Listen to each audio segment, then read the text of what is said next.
Assalomu alaykum juftim.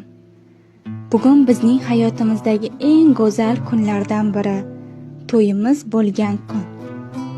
Xuddi kechagidek esimda. Yuragim hayajondan tez-tez urgani-yu, qo'llarim titragani.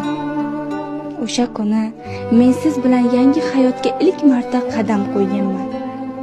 Hayotimdagi eng to'g'ri qarorni qabul qilgan kunim. Bugun o'sha kunni eslab Allohga qayta shukronalar aytdim. Ba'zan hayot oson bo'lmaydi, lekin birga ekanmiz. Har qanday qiyinchilik biz uchun yengil bo'ladi. Chunki bizning hikoyamiz muhabbat, sabr va sadoqatdan yozilgan. Rahmat hayotim, menga berayotgan mehringiz uchun.